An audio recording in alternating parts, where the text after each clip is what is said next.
It's probably, for me, it comes to when I met Mick Pointer. So I used to do a radio show years ago, and Mick Pointer came to the radio show to promote Arena, and he said, we had a great time, got on really well. He said, oh, you must come and meet the keyboard player in Arena, terrific player, guy called Clive. And I said, okay, sounds great. And I think he gave me your phone number, and I just phoned you up randomly, I seem to remember, and you very kindly said, come up for the weekend. And that's my recollection of how we first met. Pretty much. I remember a pub. I remember the pub. I remember the pub because that's one of the stories I tell, which is when Steve Rothery came to visit. Yeah. In the pub, and Kaylee came on the jukebox, and I asked him if he put it on. That's my remembrance of that pub. Yeah, I think he did. No, that's right. I remember Mick coming back and saying, "Oh, guess who I've just met," and he said I'd put you in touch, and I sort of remember our first chat at the pub, and sort of thinking, well, maybe we could do something from that point on, and that was pretty much how it started. After that, it was just a case of throwing material at the wall and seeing what happened. I think those were your exact words, actually, which I think was, I think we could do something. I do remember you sitting. We had quite. Sounds about right. Yeah. There was a load of us around the table, and you went, I think we should do something, and it's like, yeah, okay. Well. That's how we met. So it was through Mick Pointer. It was. Who was the original Marillion drummer, and has been with Arena now for, I mean, how many years has Arena been going? You've been going for a long time now, 20, 25 years, I think? Yeah, something like that. Yeah, I've lost track, to be honest.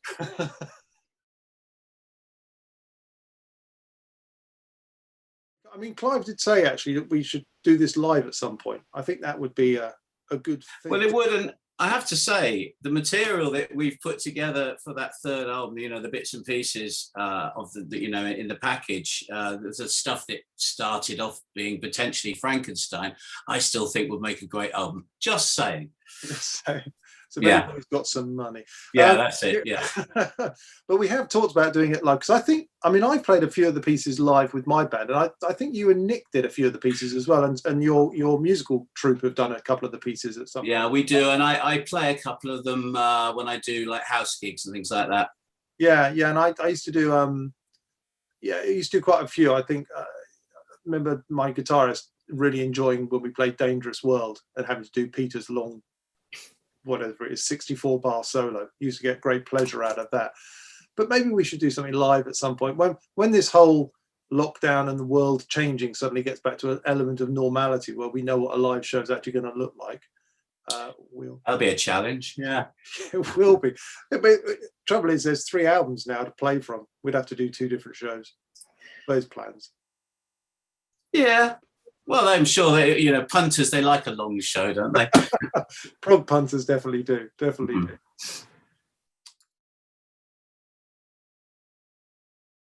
But as to why Frankenstein was never finished, I will go through what I remember, because Clive was more involved with Verglass as a label than I do. But I remember that we were Hound. Jabberwocky did very well.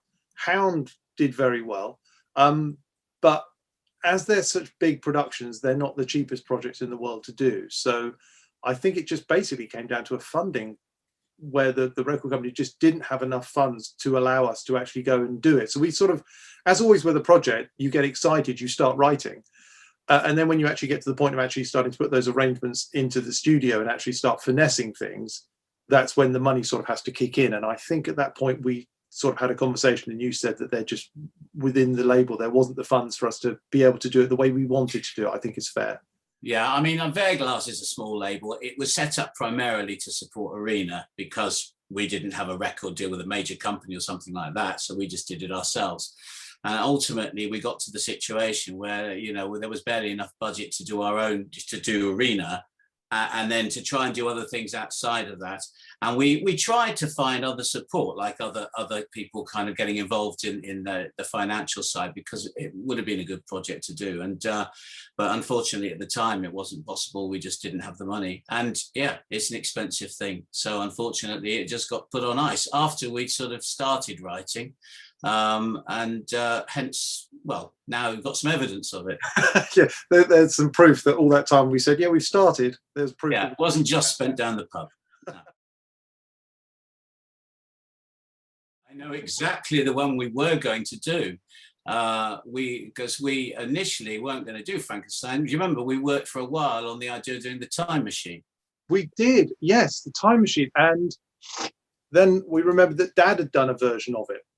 There was that, and when we actually read the book, we both came back and said, well, actually, it's a bit boring. So we kind of, put it to one side. Yeah, that still would make a good album, I think, if we could rewrite it. It would. I remember something else as well. When we talked about it, it was still in copyright because they'd extended the copyright. That's right, yeah. So there was also an issue about that. Yeah, and then we also talked about some Sherlock Holmes ones, which I think in the end we decided we were pretty Jabberwocky. And I seem to remember right from the beginning we were Jabberwocky or a Sherlock Holmes, and I think Jabberwocky was spun because of the Rodney Matthews having just finished his artwork.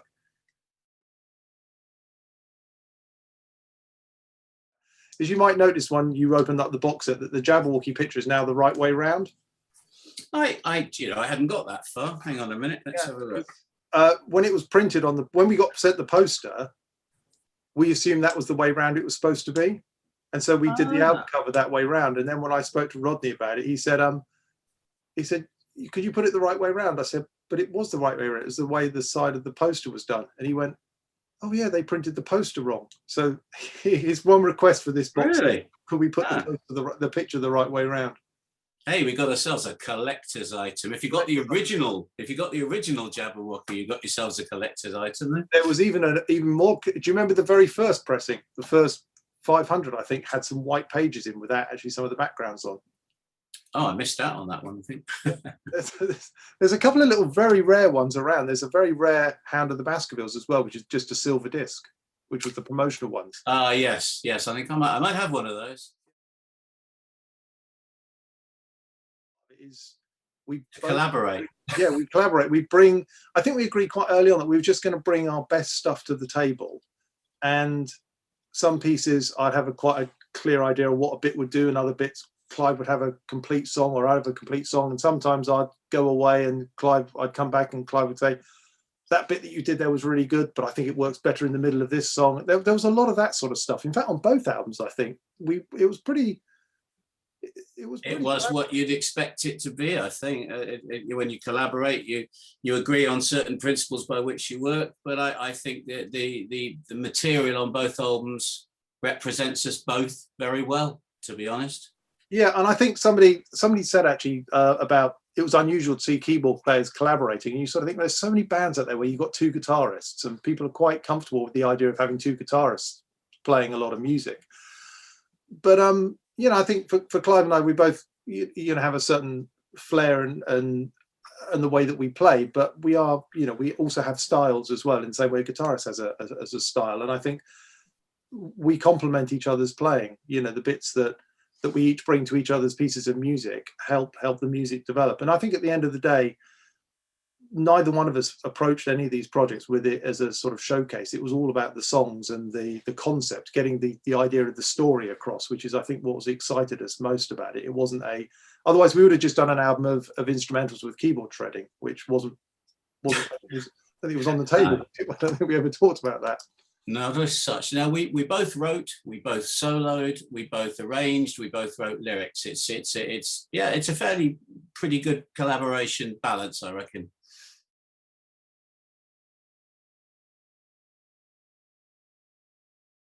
Because the two albums have quite a different feel, but that doesn't mean that one of us was doing more on one album and the other was doing more on a different album, which is why they sound different. The way that the atmosphere of the albums came across was down to the stories, wasn't it? Oh yeah, definitely. Jabberwocky was a nonsense poem with a almost skeleton of a story, which we kind of interpreted along with Rodney's artwork, whereas Hound of the Baskervilles had a much more of a narrative approach to it. And I seem to remember, Clive, you saying at the time, there's a whole tranche of story we've got to get through here. Oh, yes, it all got crammed into that tract. To Death on the Moor. Yeah, that's right. It's we suddenly reached the three-quarter point of the story, but we hadn't got anywhere near three-quarters of the way through the story, just three-quarters of the way through the album. So we had to cram a shed load of narrative. Yeah, I remember that. So that's a very talkative track. Yeah. Yeah, I do remember sort of, I think it was one weekend we talked about that, and then I remember getting in the car and sort of looking back at the house going, yeah, good luck with that. I think you took that task on quite... I think, Mr. Powell, we just could have edited all this stuff and crammed it into that song. It was good. It left us free for the finale, though. Yeah, it's quite right, too. Mm. I mean, Clive does a lot of these. You've done, well, how many now have you done? You're on your fourth? I'm just writing the third Alchemy musical, and I'd written one before that, so 3 or 4. I mean, the trouble with theatrical, any kind of theatrical production, is it's horrendously expensive. And if you're going to do it well and impressively, especially because I think what Stacey's thinking about there is more like a War of the Worlds type of production, not so much a kind of little theatre performance, but a kind of one of those things, which would be absolutely fantastic. And you know, if the money was there, I have no doubt that the willingness would be there. It's just it's a case of practicalities, really.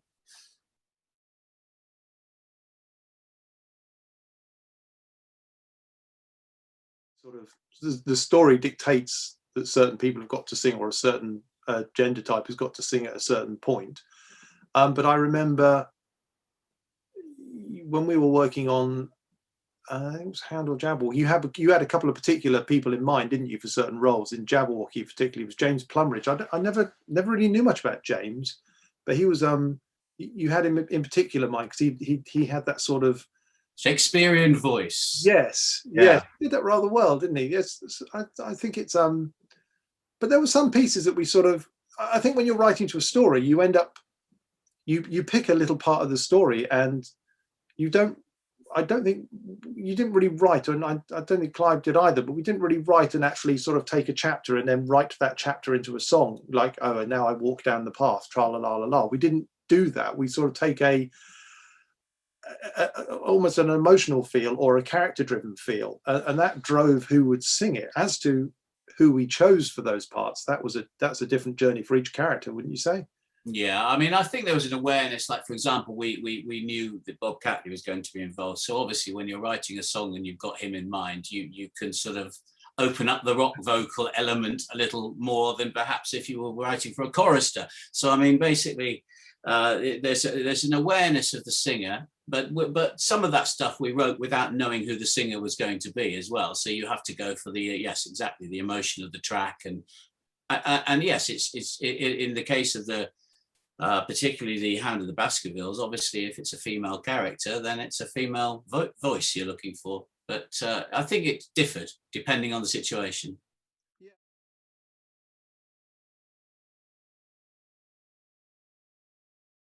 I think I seem to remember Bob and I met when he was promoting Hard Road. I think it comes back to my radio thing that I did, where he was working with Tony Clark in their little Magnum hiatus where they did the Hard Rain band. I think that's where Bob came from. Robert Powell, I kind of knew through the family, and then you and I both met him again at Dad's at the launch, Sent to the Earth launch, where I remember asking him, and he was really keen, and I said, "You seem very keen," and he said, "Yes, well, I played Sherlock on the stage, and I've never done Dr. Watson. I can be the only actor that's done both," and that was his driving reason. Yeah, no, he was right up for it, so that was great. Yeah, and Tracy, you'd known for years and worked with on many occasions, and some of the others as well, like Paul Allison, people like that. They were all part of your sort of stable of musicians, weren't they? Yes, yeah, it was an interesting variety of performers on these albums, more so than any of the other ones I've done. I think in many ways, I had some very interesting people, like Pete Banks and people like that as well. I have a soft spot for Coming to Town. I just think it's a great song. It's a sort of uplifting song altogether, and his part in that is very good. Yeah, he does do that very well. I do remember, and again, my memory, I never know how good your memory is, but my memory seems to be terrible, or I create memories where I actually think I remember. Oh yeah, no, I've got no very bad memory. It becomes what I think. But I think I remember him saying there was a very famous little lick he used to do with Yes, which was that sort of dee dee dee dee dee dee dee dee. And I remember him saying to us, "Can I do that in one of these solos? Because it's a bit like my trademark."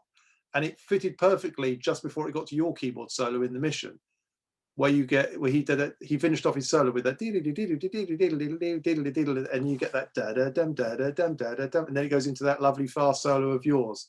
And I do remember him saying that. Yeah, I can't. You're probably right. My memory's as bad as yours, so I fill in the gaps. I thought this would be you turning around and me going, "That wasn't how it happened at all." I thought we were going to get lots of that. That's good. I can make anything up now. Yeah, pretty much.